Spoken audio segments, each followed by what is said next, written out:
to our esteemed panelists. I also want to welcome all of those who have joined us via YouTube and various media for what I think will be a very stimulating discussion. The global tourism industry has proven to be remarkably resilient. Somehow it has been able to bounce back from landmark shocks like the 9/11. We had the 2008 financial crisis. And the general expectation is that it will bounce back again from the current COVID-19 crisis, although there are varying projections as to when this will happen. But what is clear is that recovery in source markets as well as in destinations will depend on the efficiency of vaccination programs as well as on the efficacy of the vaccines themselves. But as our panelists, I think, would likely posit, the biggest threat to tourism is the absence of sustainability or the need for sustainability. So for the purposes of this discussion, therefore, we will assume that the industry will bounce back. But what type of industry will return? What type of tourism will return? Will it be business as usual tourism with all of the negative features that we are familiar with? Or will it be a redefined or more refined tourism that is truly sustainable? And by sustainable, I mean one that renews and does not deplete the natural capital on which it depends for its survival, one that distributes its benefits more equitably to citizens in host countries. Will it be that type of tourism? These are all relevant questions. And if we accept that it is nature that attracts tourists to many destinations, defining and measuring nature-based tourism is going to be critical. And how do we achieve that?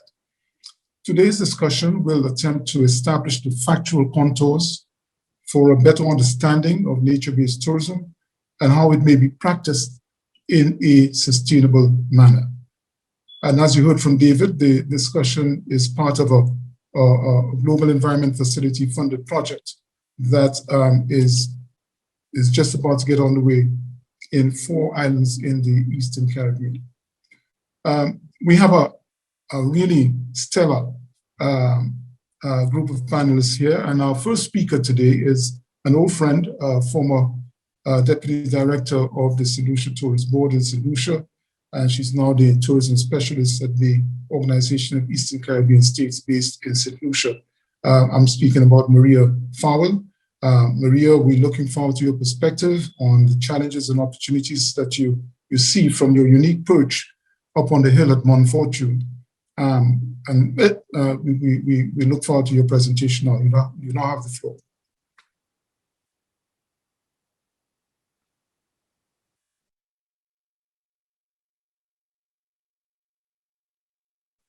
Maria?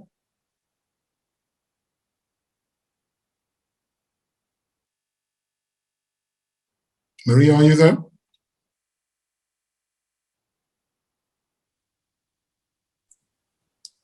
Sorry about that. Good morning, everybody. Good to hear you. Yes, I am. I'm very happy to be here, and thank you, Cletus. Yes, definitely old friends. So I'm gonna just share my brief presentation this morning. Promise to try and keep to the time. Is everybody seeing my screen? In presentation mode? I see it. Great, thanks, David. Okay, so to get right into it, let's look first of all at the definition of sustainable tourism. We look at the World Tourism Organization's definition that a tourism that takes into full account of its current and future economic, social, and environmental impacts, addressing the needs of visitors, the industry, and the environment, and the host communities. So we have the 3 pillars, environment, social, and economic. The sustainable tourism guidelines and management practices are really applicable to all forms of tourism in all types of destinations. And perhaps maybe sometimes that is misunderstood. It speaks to a balance between the three pillars, social, environment, and economic. And it is not the same thing as ecotourism. Ecotourism is a form of sustainable tourism, but it's not one and the same. So the benefits of sustainable tourism is to the traveler, to the tourism service provider, and to the host community. Let's look at traditional tourism versus sustainable tourism. Traditional tourism targets large numbers. There's a lack of stakeholder involvement. There's an absence of long-term planning. There's no enforced regulatory framework. Sustainable tourism, on the other hand, is a viable long-term strategy for success. It uses the regulatory frameworks. It creates linkages to other economic sectors. The products are tailored to the market, and there's a sense of ownership, culture, and pride. Within the OECS, in terms of an OECS vision for tourism, we put into context the OECS mandate is to consolidate the single economic space for enhanced economic growth, social inclusion, and environmental protection. So within that context of the OECS mandate, the overall aim of the tourism policy is to achieve balanced growth through tourism. And the vision for the OECS tourism is a tourism industry that is viable, internationally competitive, resilient, and sustainable via collaboration and synergies, whilst improving the quality of life of its citizens. So I therefore put forward that if the growth and development of the OECS tourism sector is not improving the quality of lives of our citizens, then we need to rethink it. Some examples of good practices for sustainable tourism within the OECS and some of the countries that we're focusing on for this program. Dominica, the Nature Isle, tourism is built around this brand promise. You're going to hear a little bit more from Colin later on. Saint Lucia has looked at a model of Saint Lucia village tourism, which has maybe born out of the heritage tours and heritage tourism program, but it's a model that perhaps Carolyn might speak to later on. Antigua and Barbuda, there are a number of historic and heritage sites, Shirley Heights, Nelson Dockyard, that a lot of work has gone into making these sustainable tourism products. In Grenada, there are a number of examples. The one that I enjoy most is the underwater sculpture park. And so, that looks at the blue economy side of sustainable tourism. So the OECS has a competitive advantage in several tourism niche markets: adventure, nature, heritage, and culture tourism. Pursuing these niche markets can support the management of protected areas and other conservation efforts. So we know that COVID was an unprecedented crisis for the tourism sector. The industry came to a hard stop, hotels closed, persons were laid off, borders were closed, and it really took crisis management to a completely different level. Moving beyond COVID-19, we have an opportunity to transform tourism, a more resilient, inclusive, and sustainable tourism. We need to walk the sustainability talk. Policymakers must set the agenda for the new tourism model.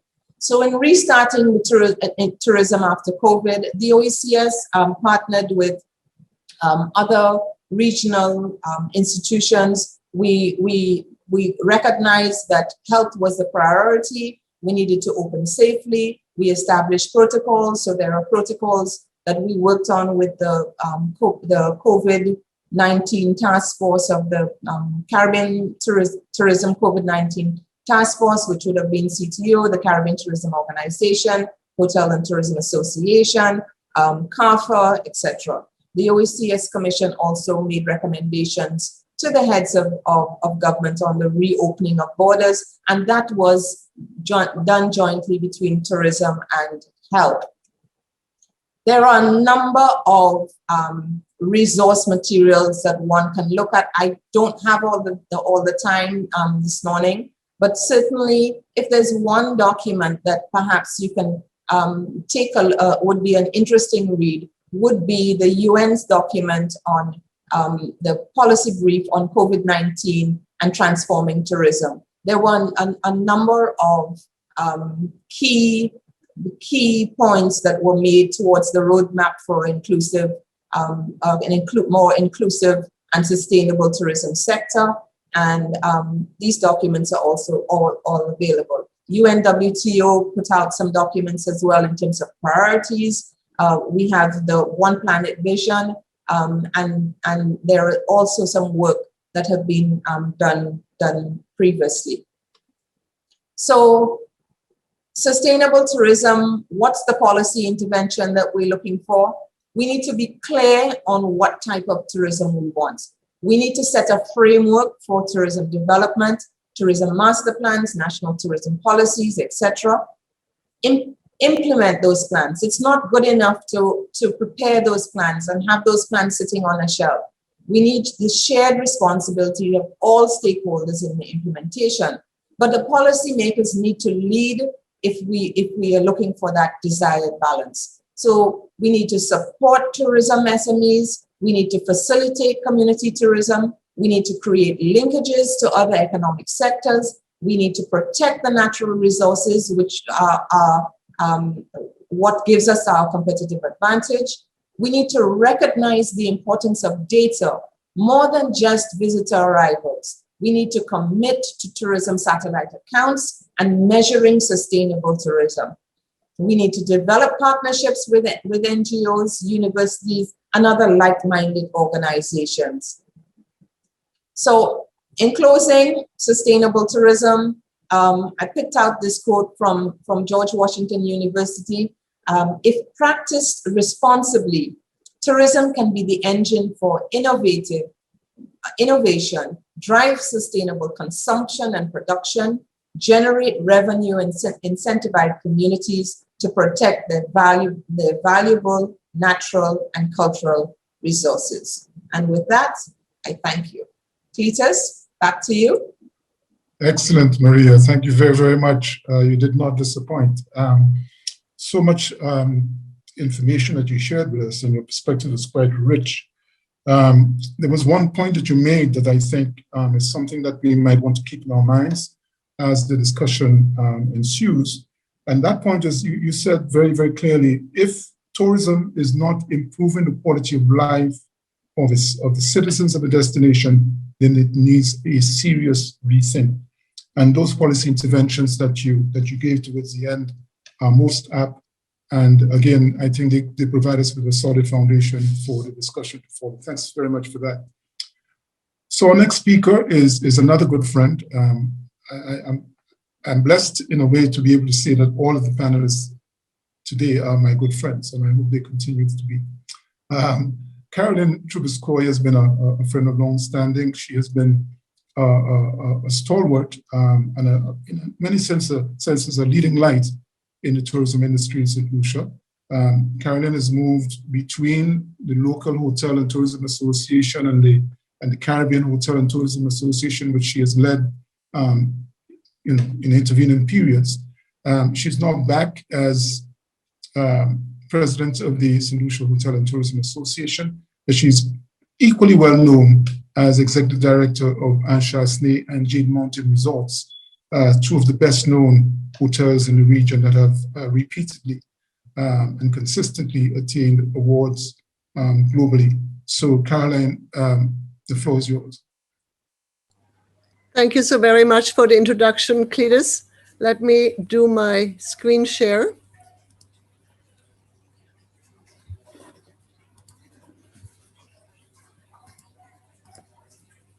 Can you see my presentation? Yes.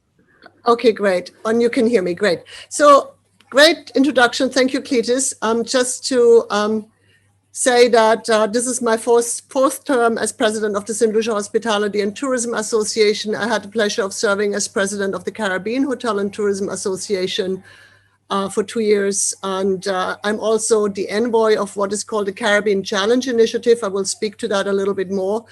And also I am, since last July, the chairperson of the Saint Lucia National Conservation Fund. So I'd like to make myself available for a lot of volunteer leadership positions because I'm passionate about not just the hotel industry, but our environment and where we're going with all of this.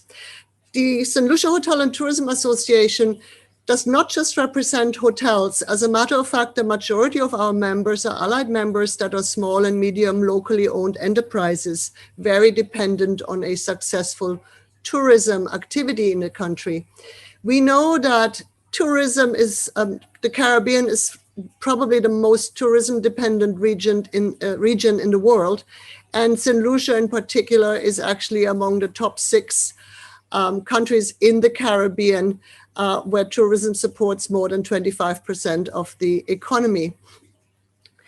As Maria had already said, what we have been missing for many years is good tourism satellite accounting to really highlight how tourism activity trickles down into other economic sectors. And I think we all know how many sectors benefit from a successful tourism industry. Prior to COVID, the tourism industry was, I mean, I wouldn't say used, but we were used in a way to get regular blows, whether it was dengue fever that affected visitor arrivals, sargassum, Zika, which is also a mosquito-borne disease, floods and hurricanes. So some of the major events in the last 21 years would have been, of course, the terror attack, September 11, but also the economic crisis, 2007, 2008. But then when you look at the last few years, it all has come from nature and environment. And that should already make us pay attention. COVID itself, unprecedented because it just didn't affect one source market, but the whole world. And basically it made the Caribbean tourism plunge by over 67% in 2020. We had 31 million stayover visitors in 2019 for the Caribbean and over 30 million cruise visitors. When we now go to Saint Lucia pre-COVID, we had over 400,000 stayover visitors and over 780,000 cruise visitors in 2019. And then basically, we had about 91,000 visitors till March 2020. Then from when we reopened in July and until the ending of 2020 and into 2021, we have only had 45,000 visitors. So when you look at January, we had 6,000 arrivals in January. It was 33,000 in 2020. So huge effect on tourism. When you look at the latest forecast, there was some sort of, a little bit of optimism at the beginning of 2021, but we realize really we're looking at a very slow recovery. Whether you look at the latest statement by the IMF or UNWTO, in essence, we agree that recovery will not really take place fully till 2023, 2024. So tourism and sustainability. When we go back 20, 25 years, I would say you all remember that a lot of hotels began by thinking the towel card was their contribution to being green, like the towel card where it said, use your towel more than once and conserve water. But we've come a long way. And of course, hotels over the last 10 years at least took sustainability much more seriously. And there have been some exemplary operations that showcased what you can do with your operations. The 2017 hurricanes, and of course I was very much involved in this from a Caribbean perspective because I was president of the CHD at that time, also taught us the importance of going beyond sustainability and trying to create a much higher resilience. And now going to the future, I would say we need to take it another step forward and now look at having responsible tourism destinations and also cater to what I call the responsible traveler of the future. When it comes to vision for tourism, I think we all know what the vision is. And it was very nicely expressed by the UNWTO. If I just quote here quickly, the UN Secretary General, Mr. Guterres, tourism can be a force for good in our world, playing a part in protecting our planet and its biodiversity and celebrating what makes us human, from discovering new places and cultures to connecting with new people and experiences.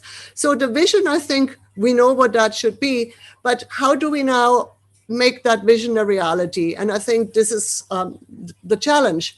Now, when it comes to the coastal and marine environment, tourism is very dependent on having a very healthy marine and coastal environment. And of course, our marine environment is not just affected by climate change, but also by our issue with plastic pollution, to just name a few.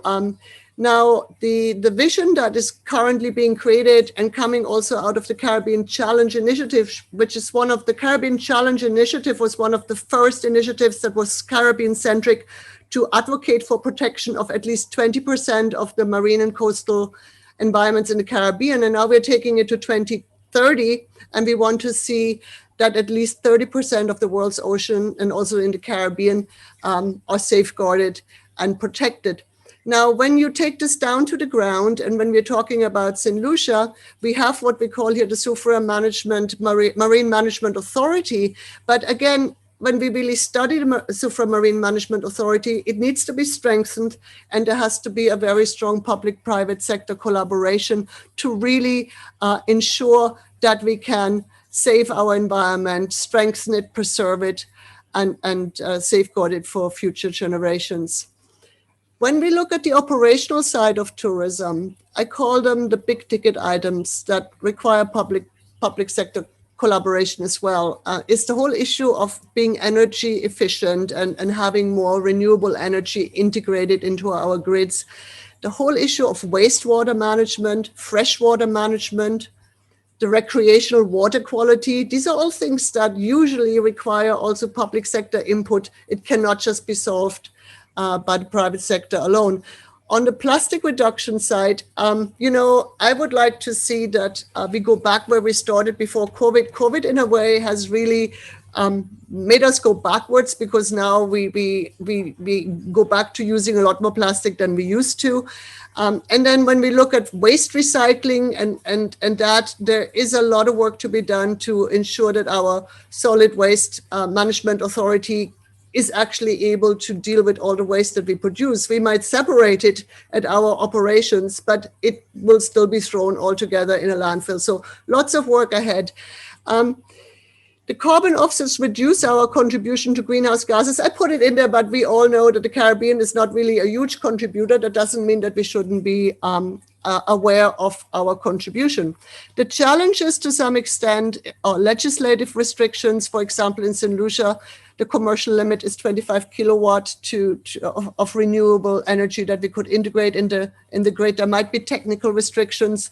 I often find that our political election cycle in the Caribbean and elsewhere, of course, but in the Caribbean, this may also affect the continuity of progress and process. I refer to, ministries being changed every 4 or 5 years. And when it comes to going forward with sustainability, we have to be able to work with a consistent body that can drive this forward. We cannot reinvent ourselves every 4 or 5 years. There's also great duplication of effort. If you start Googling yourself, you will see there is so many marine preservation organizations, sustainability institutions, but we have to try and bring all of these efforts together, compare notes, and strengthen the entire initiative going forward. So I'm looking for streamlining of initiatives. I'm also looking for more accessible funding mechanisms for the private sector. You'll be surprised how difficult it is to actually get additional funding. It sounds as if it's available, but when you try and get it, it's actually not. And clearly coming out of COVID, I would like to argue that we are, as an industry, in survival mode. So we want to be sustainable, but have we got the capital asset to actually drive it forward, or do we need help? Now, what do we want to see in community participation? Maria has already spoken to it. We want to see buying more local, whether it is, strengthening our linkages with agriculture and manufacturing. We want to promote local. So we have our small and medium enterprises.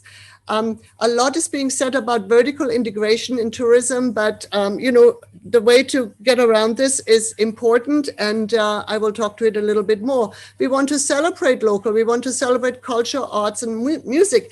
But first of all, our own people have to appreciate what we got, appreciate our own culture, and from that, then also make it part of the tourism product.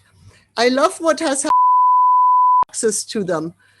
Again, on the nature-based solutions, it's worth a look on the website because it really highlights what should happen both from a public and private sector level. And then Maria already spoke to the One Planet Vision, which is a document that I also love, which has been produced by the UNWTO, which very nicely talks about responsible recovery for people and looking at public health and social inclusion, the responsible recovery for the planet, and looking at the biodiversity and conservation and climate action, and as well the responsible recovery for prosperity through the circular economy and governance and finance. I would need a whole hour to talk more about that. So from my perspective, and I haven't spoken a lot about our own resorts, but my husband who has built Anshasne in Shade Mountain, I'd like to joke that we operated sustainably before that term even existed. So his mantra was always buy local, grow local, and you will see we have properties that have been built entirely by local workforce. We have a property where everything is handmade in the region. And now going beyond that, I would like in the future to see responsible tourism that must more than ever embrace the full spectrum of operating sustainably, beginning with the protection and preservation of the environment, allowing for maximum economic benefit to stay in the host country, and facilitating the traveler's exposure to the host community and its history, art, and culture. And I'm hoping that I know that our travelers will be a lot more critical in future where they will spend their tourism dollars. And so that responsible traveler will make an effort to go deeper than the surface and thoroughly understand the places they will visit. And that's my presentation. Thank you very much. I hope you enjoyed it, and I look forward to the next speakers. Thank you. Cletus, back to you. Many, many, many thanks, Caroline, for that very rich and enlightening presentation. The two things that you mentioned that I wanted to zoom in on. You made the point about the election cycle not being kind to sustainable policy making. And that goes to the heart of what this project, this discussion, which is part of the bigger project and what that project is seeking to do, is to introduce some element of transience in the policy framework, so that when governments change, as they want to do, the policies have some degree of acceptance from either side or from all sides. And in my experience in Saint Lucia, certainly, I have not witnessed a debate on tourism in our House of Parliament in all my years that I've been there. I remember one tourism retreat at the Jalousie back in 1998 or thereabouts, and that was it. And I think that situation is the same in many Caribbean countries.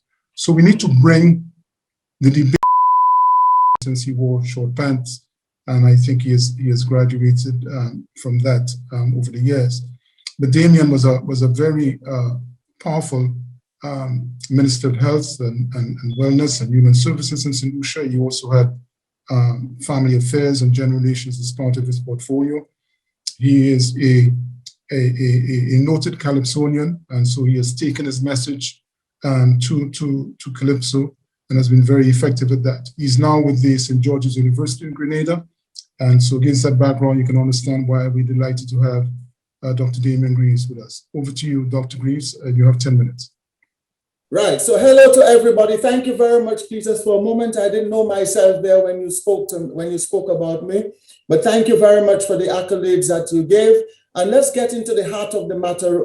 I want to see this as a rather momentous occasion to, in some form, speak truth to power. because sometimes we have to cut to the chase and say it like it is.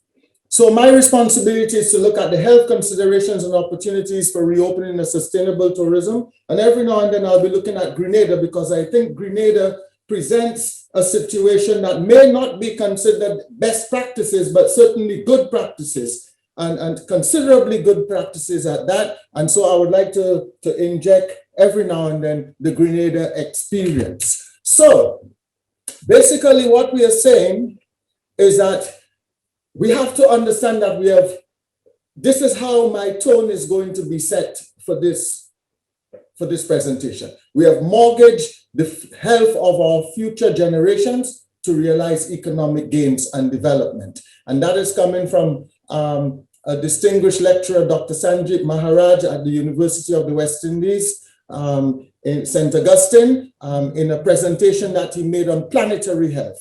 And this really piqued my interest when he mentioned it. But so ultimately, the goal is human security. Ultimately, that's what it is. And the great Sir George Allen, we all know him in the Caribbean, suggested, and I quote, health security is one of the instruments and pathways to achieving human security. And didn't the COVID-19 contagion force us to have a dual focus on health and tourism, and of course, ultimately economics? So let's deal with pandemics and tourism. We have reached a stage where our island paradises can become disease incubators without proper controls. So tourism can directly contribute to pandemics. In fact, it has directly contributed to pandemics in terms of food waste, habitat interference, etc., something that you can read there. And there's a frequency and scale of travel which accelerates into the international spread. And we have to keep that in mind. COVID-19 has also brought to our attention the interactions of travelers, whether they become victim sentinels, couriers, or even transmitters of what we call microbial pathogens. So what have we learned from history? Speakers before me suggested that tourism has shown a resilience. It has rebounded from disasters, from pandemics and epidemics. Cletus also spoke to us about that. But we are saying that the pandemics have been increasing since the 1980s. And could the next one be deadlier? Are we in fact doing a dress rehearsal for a more deadly pandemic in the future if we are to engage in what I call some strategic foresight? So what is this important theme of resilience? We talk about crisis management, and we're looking at tools and strategies, adaptation to new environments and circumstances that we heard from my predecessor. But I want to marry crisis management with responsible tourism, but also responsible leadership, because I am suggesting that managing a crisis involves complex leadership. It's a complex leadership issue that requires unique leadership skills. Have those of our people in the region at the apex of decision-making, who walk the corridors of decision-making, display that responsible leadership, whereby a crisis requires a sensitive environment, and in some cases can be hostile. And leaders invariably have to make multifaceted and far-reaching decisions with limited or changing information. So we have to marry responsible tourism, responsible development with responsible leadership. It's an inescapable reality. And therefore, when we talk about strategies of resilience, we have to look at coordination. That's where responsible leadership is as well. Novel management techniques, integrated networks, recognizing risks and responsibilities, but also timely and scalable intervention. So how do we prepare for the next pandemic? I think we have to pay some great attention to linking disaster, tourism, and health. COVID-19, we're saying, is a case study in limited accessibility, in overburdened health systems, in inadequate access to healthcare, in information, disinformation, and misinformation. So we have to engage a disaster reduction strategy, disaster risk reduction strategy that requires integration and multi-sectoral collaboration. In comes the case of Grenada, the Spice Isle of the Caribbean, where Grenada has shown some level of responsible leadership a well-balanced, organized task force with the necessary skill set to oversee what was happening then. Serious protocols, taking into account the illness and acknowledging the difficulties on the part of government. You having an experienced team, but very importantly, the political will and commitment to coordinate and make the resources available. So leadership was important. The well-balanced, organized task force was important.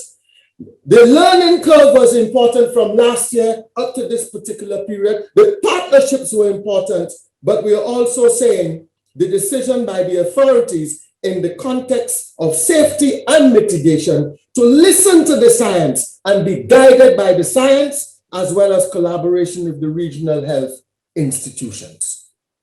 No secret there.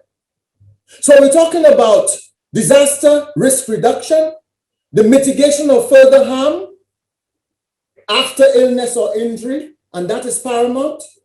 But we're also talking about that nexus between healthcare, tourism, and disaster reduction that have to, and these have to be closely connected. When we talk about disaster, we're talking about a situation that requires external support.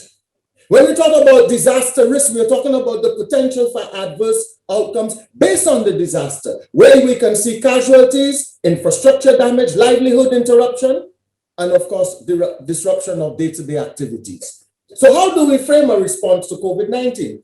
I am suggesting, I'm submitting there that we need a disaster risk reduction approach that tackles the root causes of disasters and disaster risk. After all, COVID-19 can be placed in the realm of disasters, especially if you look at the security issue.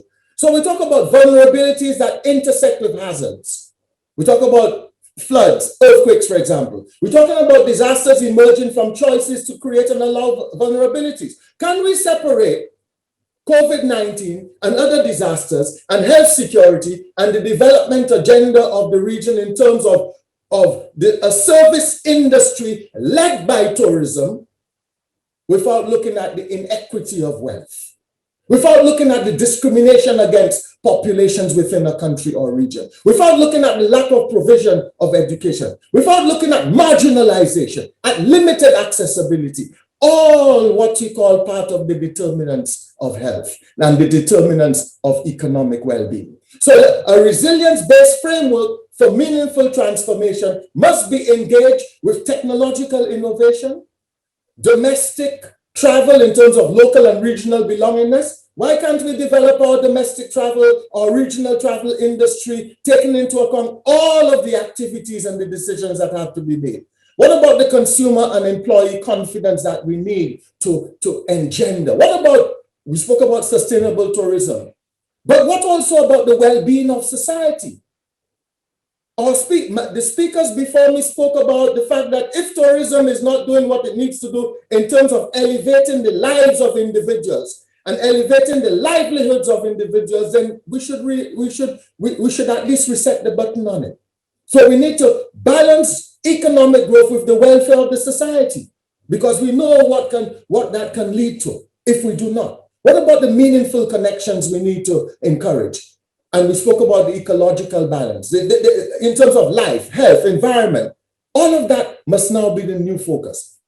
So let's reset the Eastern Caribbean tourism button.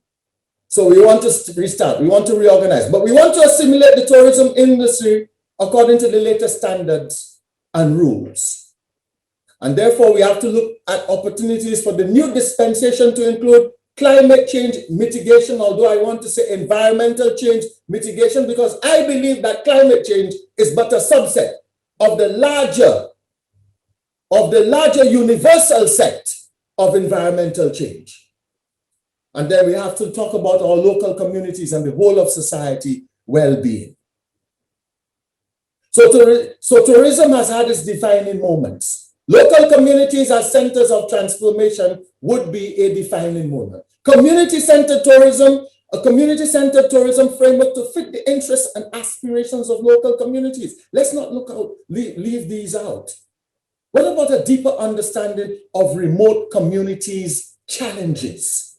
Can tourism be reset in terms of looking at that, taking that into consideration? What about the consideration of the new phenomenon now referred to as proximity tourism based on local thought and local acting perspectives? And what about reimagining health and tourism integration at this point in time? And this is how I see it. So under tourism, we can create new business models. Yes, we spoke about that. We can talk about governments, we can talk about market stakeholders, local communities for resilience and sustainability. That's good. But look on the other side in terms of health. Here's an opportunity, as some speakers said before, to integrate agriculture, nutrition security, critical, and health. But very importantly, CSOs, civil society organizations, the non-governmental community being contacted in terms of policy and planning networks, being integrated into the policy and planning networks. And of course, the good old private public sector synergies would be important as we try to alleviate the trust deficit that each face in terms of each other, and we try to alleviate the suspicions that basically are the ghosts that have continued to walk around the private and sector integration, private and public sector integration. And what about the need for flexible thinking? Flexible thinking. So we're talking about artificial intelligence. Can we bring that in? What about the Internet of Things? Technologies related to location, navigation, and so on. But flexible thinking for integration of health as well, in terms of social networking, promoting the rural sector, sourcing more resources locally. And we can go on and on. And we have spoken about the tourism and health program. That is already there in terms of what CAFA has done. So I want to talk about all hands on deck. There's no room for complacency. So it cannot be business as usual. Investment now is critical. Fundamental social change is demanded. Our governance structures must change, and that is critical. Integration is basically the ingredient that we need. Building relationships, integrated multidisciplinary health, examining core benefits for tourism and the other entities and stakeholders involved, and the good old interprofessional collaboration cannot be left out because, as we said, all brains and all hands on deck. I thank you.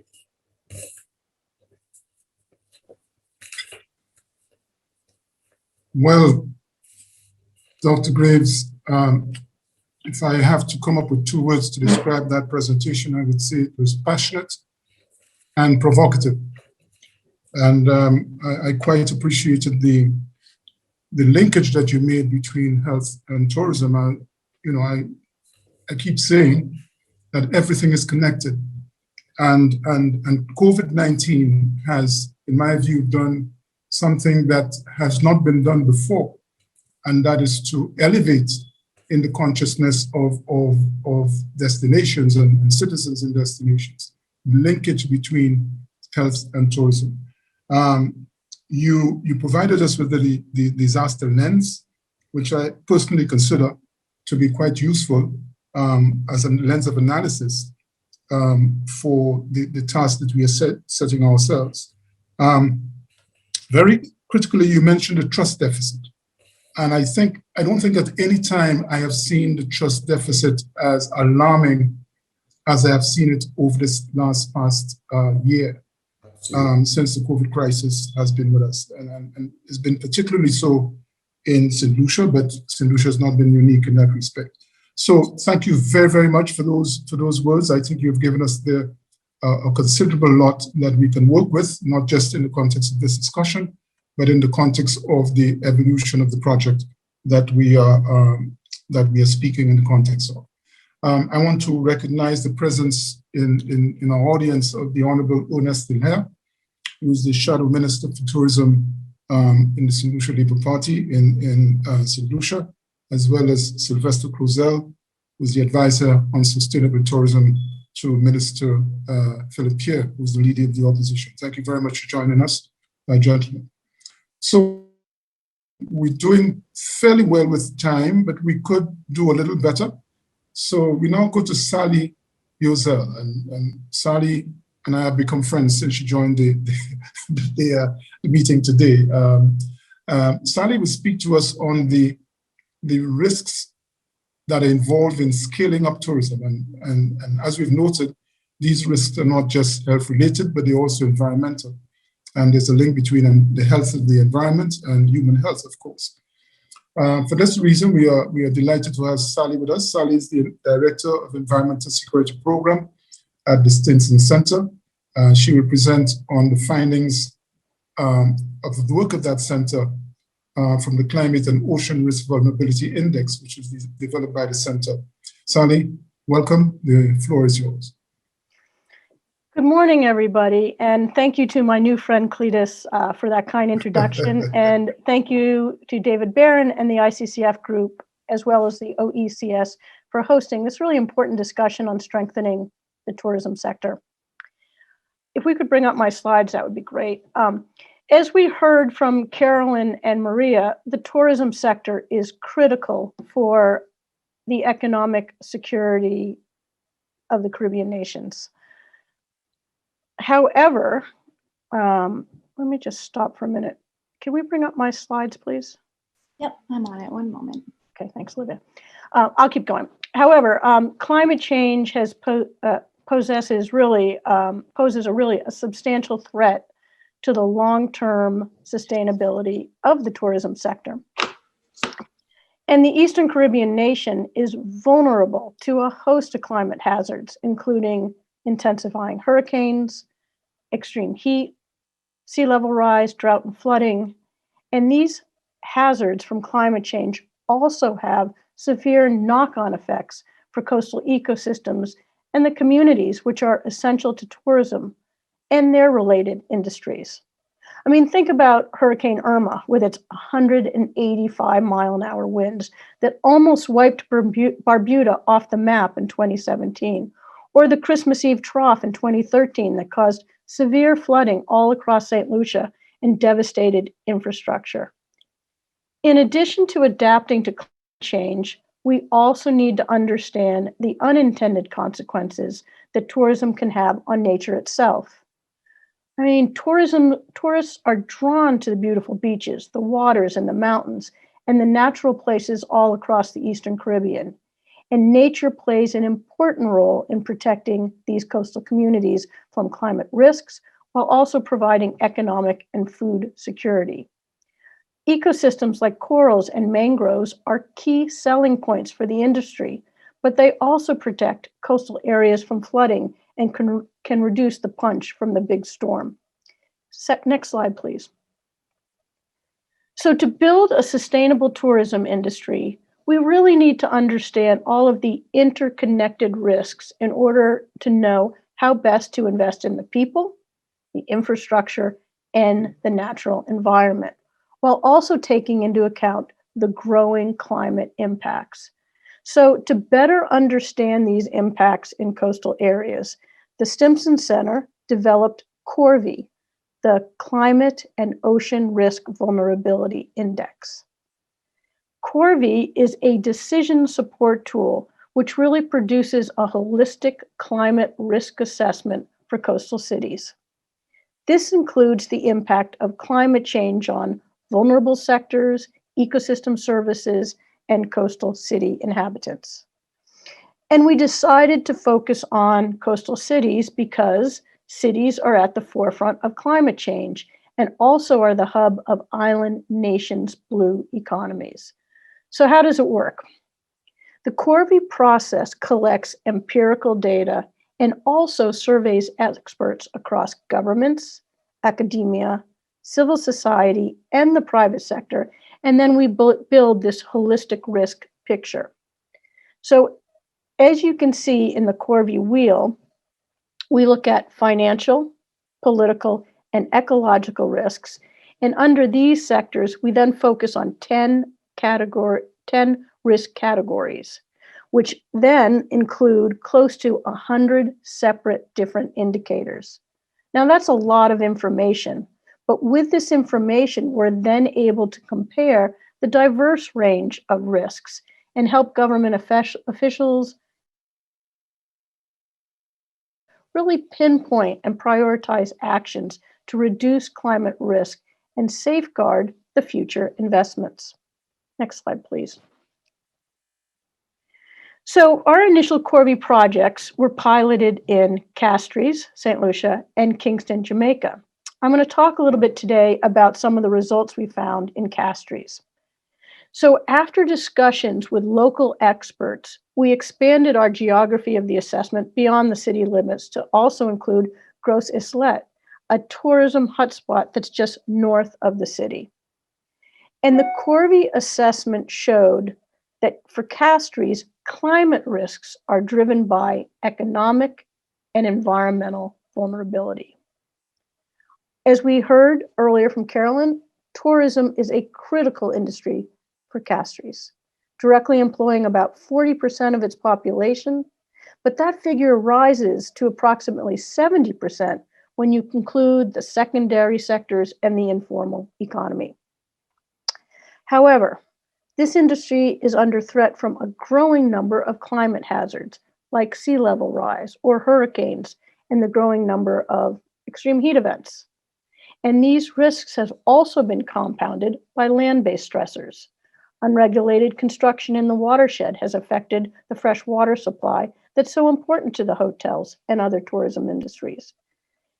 Yet tourism has also had unforeseen negative consequences. Pollution from a lack of effective waste management has harmed healthy coastal ecosystems, including coral reefs, which are so important to the tourism.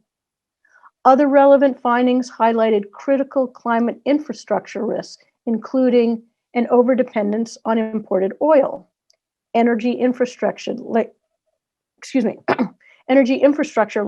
in the flood zone, extensive coastal development, which has negatively impacted ecosystems, and also poor road conditions. We also find high youth unemployment. And all of these issues are really vital to a thriving tourism industry. So based on these findings, we made several recommendations, including the need to promote economic diversification, such as light manufacturing, agricultural crops, finance, and even new tourism opportunities away from the coast.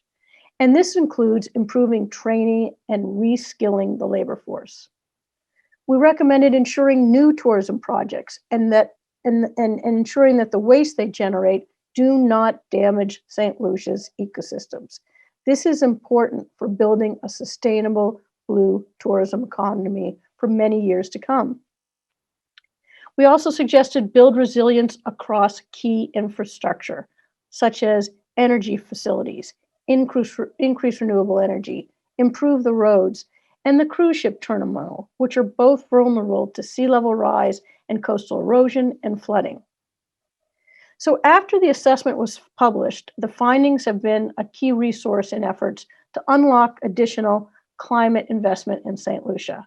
For example, the World Economic Forum and the OECD, in collaboration with the government of Saint Lucia, have developed the Country Financing Roadmap Initiative, which integrated many of the Corby findings into their own work on climate impacts, including the need for economic diversification, renewable energy promotion, and the importance of ecosystem health. So after the successful assessments in Castries and Kingston, we are now working with partners to conduct 5 additional city assessments in East Africa and Asia, and we're also planning to announce a new Corby project soon in the Eastern Caribbean region. So to finish, I just want to reiterate the value of Corby. As climate hazards continue to increase and final resources remain tight, Corby provides a detailed, granular assessment on the climate vulnerabilities facing coastal cities. And this type of information can really help governments prioritize adaptation actions and gain access to investment needed to build resilience in coastal cities. So thank you for the opportunity, and I look forward to answering any questions. Thank you so much, Sally, and thank you so much for your efficient management of time. I quite like this project. I wish there was more time to learn more about it. But I think for countries like ours that are on the front line of climate change, many of us in the Caribbean in particular, we need to really begin to factor climate change impacts in our development policies, and in particular, the tourism sector, as many of our tourism plans is essentially at risk. So thank you very, very much for that. Our next presenter will be Colin Piper. Colin is with the, he will present to us on the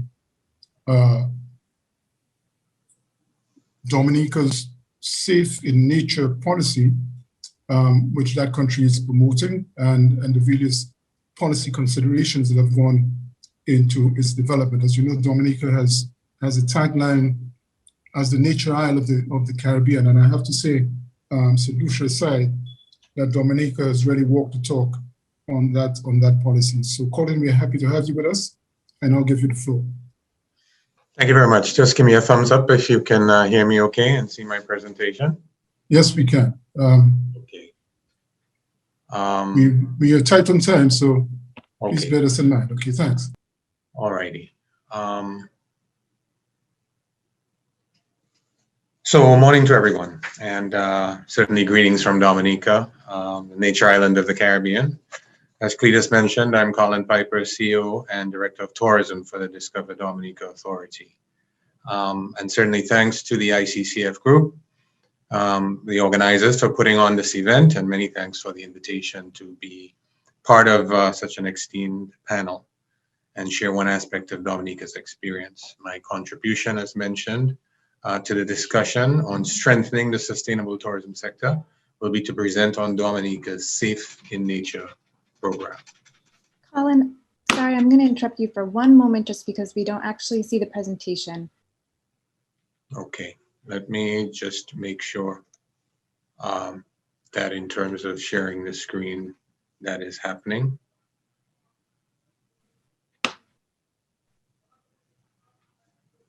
I'm happy to share on your behalf as well, if that's easier. Okay, you can go ahead. Sure. Give me just one moment.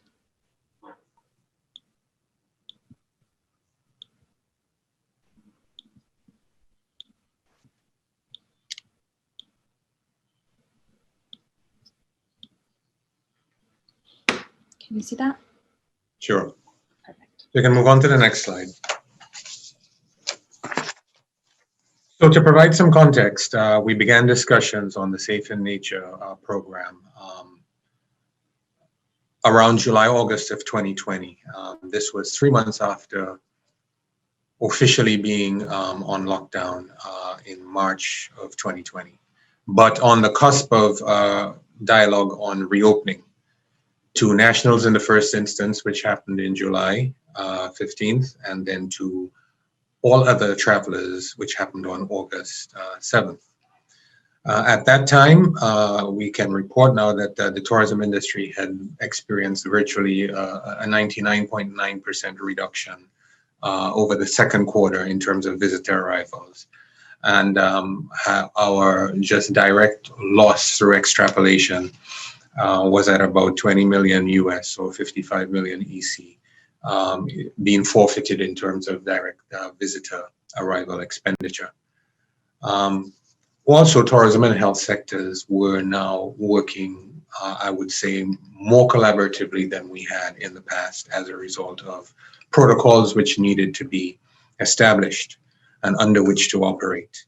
And the thinking at that time was, how do we safely host guests with particular focus on limiting the importation of the COVID-19 virus and containing local spread, but allows tourism stakeholders to generate some income, coupled with how do we still give guests a pleasurable experience in the nature island where they can enjoy our hiking trails, waterfalls, and cultural immersion. Next slide. So as we look at some of the actors involved in this, certainly some were directly involved and others were playing a supporting role, including regional agencies like CARPHA and international health agencies like PAHO and WHO through their bodies of work. But locally, in the public sector, we have the Ministries of Health and the Ministry of Tourism, as well as other agencies like Immigration and Customs and Ports of Entry that had to be a part of the dialogue and part of the implementation. And from a private sector perspective, while the properties took the lead through their associations, we also had equally important was the those who provided supporting and ancillary services like taxi drivers, tour guides, and especially those in the communities that offered a tourism-related activity. And we also had to look at the travelers as they were critical because you need to determine how the new travel experience would impact them, be it psychologically and certainly financially, because you have aspects of quarantine that have now come into play. And also looking at the local population, would they understand the need to open up the country again, to allow travelers back into the island, and with the inherent risks associated with that. Next slide, please. And so the Safe in Nature program, elements of that included a program that was geared at attracting visitors from our main source market, which unfortunately, were all classified as high risk. And so there were protocols that we had to put in place for that. The program tried to guarantee a managed experience through the first 5 to 7 days of the visitor's mandatory quarantine period upon arrival into Dominica. And we did that by establishing what we call the tourism bubble, within which a specific managed activities could take place while being separated from others. So you would maintain the protocols for that cohort or that individual. And so the managed experience is really the critical aspect of the Safe in Nature program from a traveler's perspective. Certainly the Safe in Nature program required that all service providers would be trained and that the program use certified tourism service providers. So the element of training or knowledge transfer features prominently in allowing the stakeholders to be a part of the solution. Requisite testing was also part of it, inclusive of a day 5 PCR swab to satisfy ourselves that the visitors were in fact COVID-free. Next slide, please. So when you look at the managed experience within Safe in Nature program, it is in fact the experiential part of for the traveler. It is where aspects of Dominica's sustainable tourism product would be showcased and experienced. The managed experience allows for both land-based and water-based pre-approved tours. So guests have the opportunity to visit our historic Fort Shirley, which is in the Cabrits National Park, or hike to the Boylan Lake, the world's second largest Boylan Lake, which traverses through the UNESCO World Heritage Mont Wapitor National Park, or to go scuba diving within the Soufriere Scottshead Marine Reserve. So in this way, we're utilizing the natural assets within national parks and protected areas to not only have the guest experience our sustainable aspects of our tourism plan, but to sustain the economic livelihoods of some of the stakeholders and service providers. Next slide, please.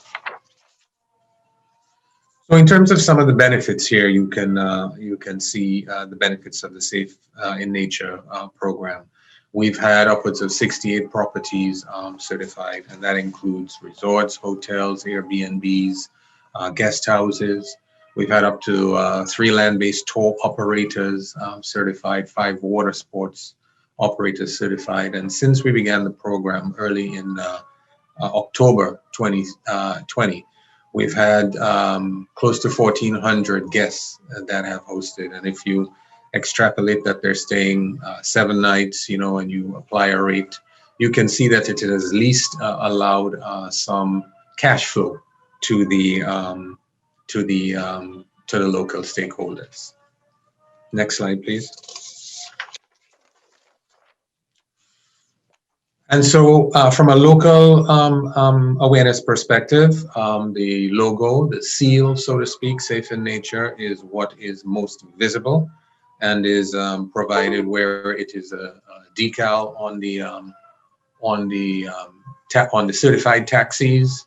It's used in its digital format on websites. It's used at front desk areas at some of the properties. Next slide, please. And from a country perspective,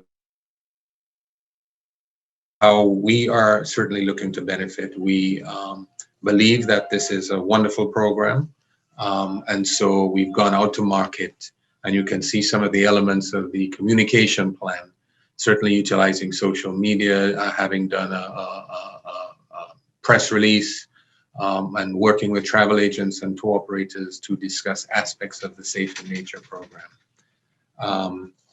So these are obviously elements of the communication plan to promote the offering.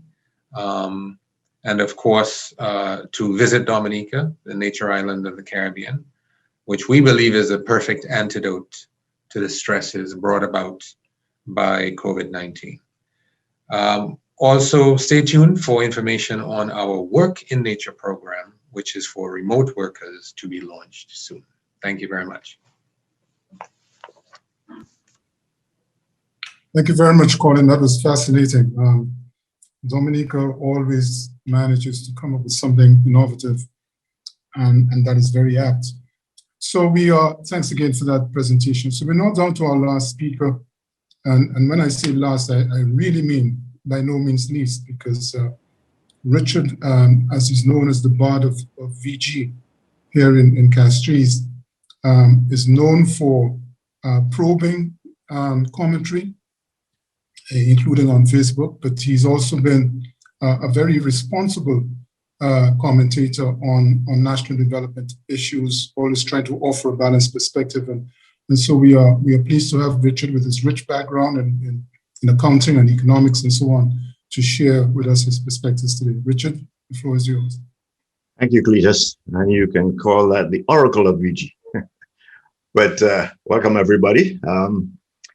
Okay, I think Olivier, you've got my presentation.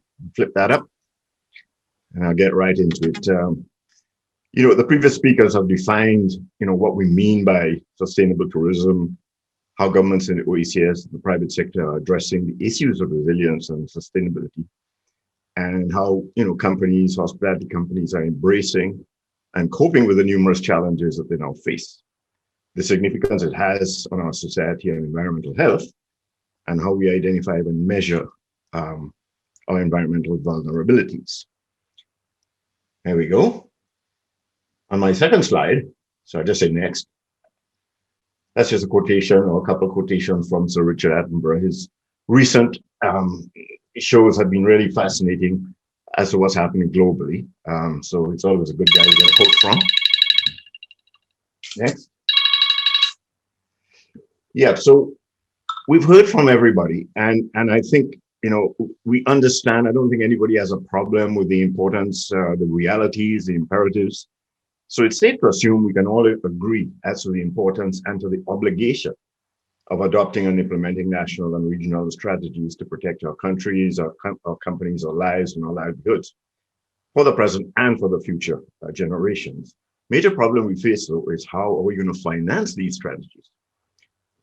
Our countries in the Eastern Caribbean are all, say, small island development states which share similar sustainable development difficulties. And these include small but growing populations, limited resources, remoteness, susceptibility to natural disasters, vulnerability to exogenous shocks, excessive dependence on international trade. I'm getting phone calls left, right, and center. And all kinds of other problems that really make it difficult for us to do the kinds of things that we know we have to do and would like to do, but are constrained by essentially the fragility of our environment and our finances. Our growth and development is also compromised by high communication, energy, and transportation costs, irregular international transport volumes, disproportionately expensive public administration and infrastructure due to our small size and little to no opportunity to create economies of scale. We have limited influence on global environmental agreements, such as the Paris Agreement, but suffer enormously from global abuses and practices which adversely affect our health, our economies, and our natural resources. So our financial capacity on the next slide. Our financial capacity in both the public and private sector is dependent on a number of revenue streams, and you see a number of them listed there. And I'm putting both into here because the revenue streams and the finance that comes to government is necessary for them to undertake the infrastructure and support to tourism. So it's not just money that's coming to the private sector here, it's money that's coming to the public sector, that's available to the public sector, and sometimes available when both get together. But in addition to our typical things, such as taxation from domestic and international, borrowings from multilateral financial institutions, other governments, friendly governments, local financial institutions, etc., grants from friendly governments and multilaterals, and to a lesser extent from global funds and NGOs, both in cash and in kind, foreign direct investment from private and commercial sectors, revenue user fees and tolls, both go to government and you know where you have things in the country, products in the country, projects that you can charge money for, and equity investments from the very owners, the private owners of the companies that are heavily involved in tourism. Those are all the different means of, and sources of finance, which have proven over time to be insufficient to finance both the services that governments are required to provide for its citizens, to health, education, security, social services, and other critical infrastructure, as well as the social and environmental investment to boost resilience and support sustainable guidelines. Many governments now have, problems obtaining new financing and get most of their money from, existing security markets or borrowing on international markets, which is generally prohibitively expensive and would expose them to currency. And next slide, to currency and interest rate risk. Most of the borrowing is therefore restricted to loans from MFIs, friendly governments, and short-term refinancing to recycle maturing bonds or treasury bills. The revenue streams themselves are proven over time to be insufficient, as I said, with the existing and traditional sources of finance, there's a problem in trying to identify what we can access in order to make a difference, particularly given through a time like this.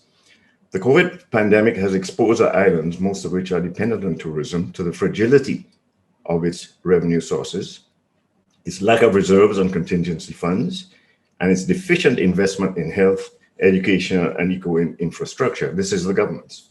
What was already an inadequate fiscal space for exogenous shocks has now become a glaring gap, exacerbated by the urgent need for social and health recovery expenditure. And we're not even out of the woods as yet. The private sector is not in much better shape.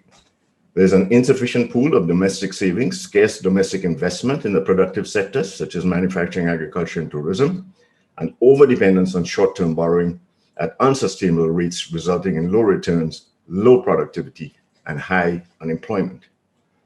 The hospitality industry has become the biggest employer and generator of foreign exchange, but the returns for foreign-owned and domestic hotel companies are still marginal due to high operating costs and average daily rates that are constrained by regional competition and high airlift costs. Most hotel companies are very highly leveraged, and so therefore they have difficulties servicing their bank borrowings. Next slide. Neither the public nor the private sectors has sufficient fiscal space to finance continuing revenue losses, and we've really seen those losses in the last year from the pandemic, or to reduce the high levels of unemployment and undertake the new investment required to strengthen and ensure sustainable and resilient tourism sector. Next slide. You can stay here. So what has to change?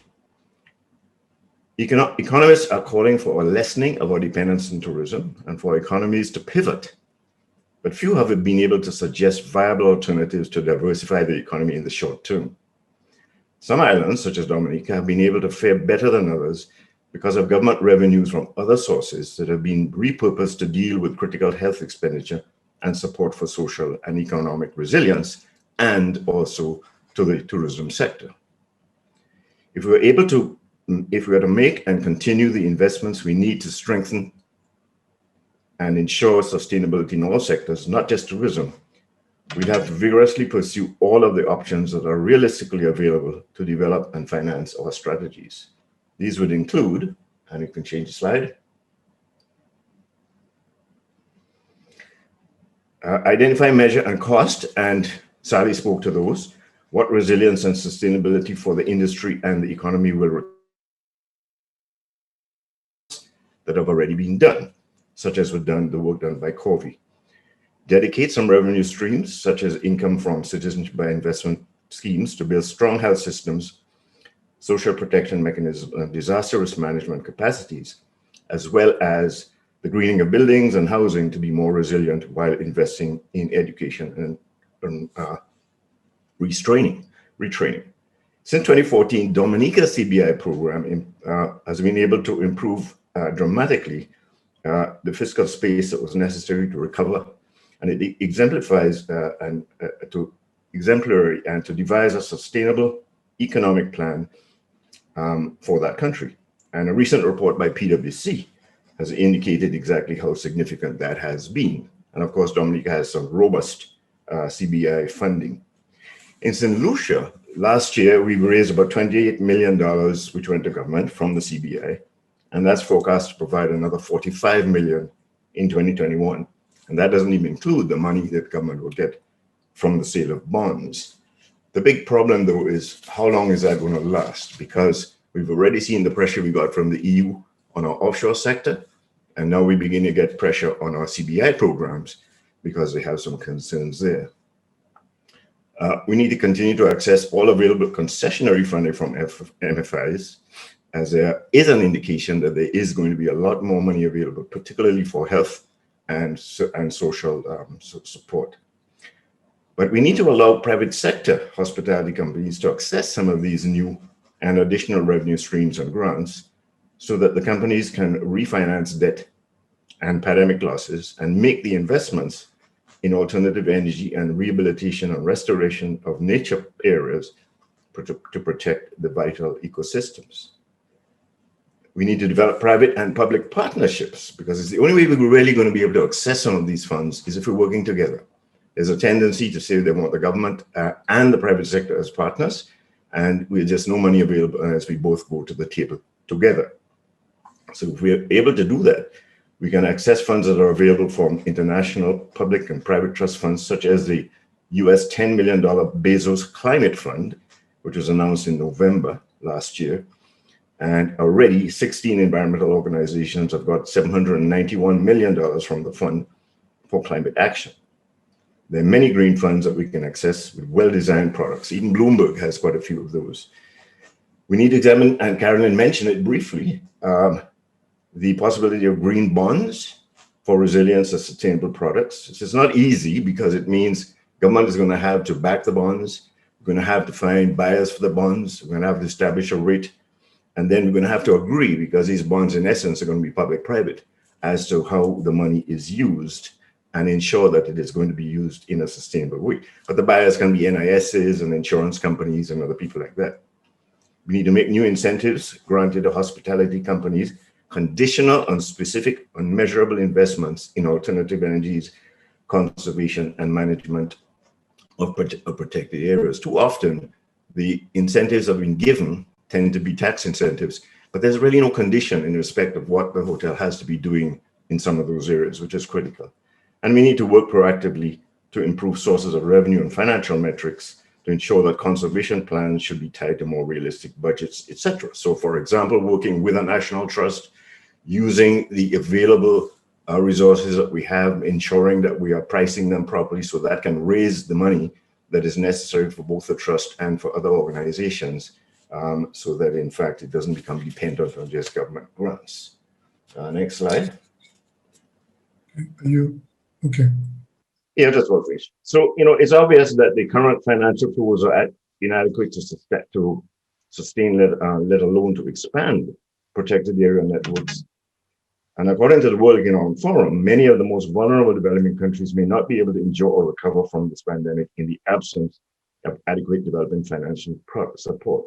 robust multilateral cooperation, and strong support of the international community are essential to enable the most vulnerable developing countries, such as his, to respond and recover.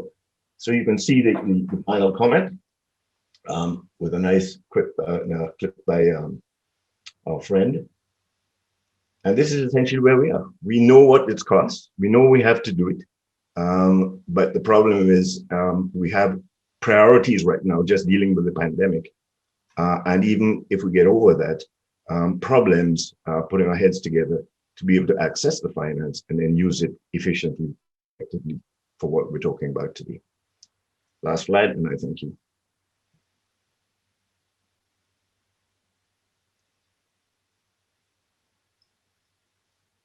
Thank you. Thank you so much, Richard. That entire theme of the financing of sustainable development or sustainable tourism is one that can command an entire panel discussion and indeed an entire set of teaching modules. And it's just unfortunate that we didn't have enough time to delve deeper into the mechanics of the financing options that you proposed. But unfortunately, we were supposed to have had a robust question and answer session of about 20, 25 minutes, but that was not possible. And in a sense, I'm not too disheartened that we were not able to have this exchange, because I think I cannot think of anything that was presented that I would want left out. I think everything that was presented is very relevant and helps to give, to complete the picture, the prism for which this project is seeking to drive, the prism of nature-based tourism, the prism of heritage tourism, sustainable tourism, etc., however you wish to define it. We've had a rich body of ideas that have been put forward. In the time that's available, I can't do an honest summary, and I won't attempt to do that, except to say, Richard, the point at which you close is perhaps the most appropriate. We have known for some time what we need to do. We have known for some time what the challenges are, but we have not done what has been necessary, and we have not been consistent enough. We have not been open enough. We have not been engaging enough. And when I say we, to the point that you made about a public-private partnership on tourism, on sustainable tourism, I believe personally that this is where we need to go. We need to define the parameters of what that partnership will be. And it cannot be just private and public. It must be private, public in its full sense, public involving the public, as well as the public sector, as it is currently defined, and the private sector. So going forward through this project, we have the foundation for us to do a deeper dive into these issues, and hopefully at some point in the midterm of this project and the evaluation, we might come back together with this panel to see how the project has evolved and how it has embraced some of the issues that have been raised in this discussion. I want to close with my thanks on behalf of all of you, and my thanks to all of you, including those that have joined us via YouTube and the internet. Thank you for your participation in this session. The recording will be posted, and the links for that will be, I hope, communicated to all ministries of tourism and other actors in the Caribbean, in the participating countries in particular. So thank you very much once again, and I turn the floor back over to Olivia and to David.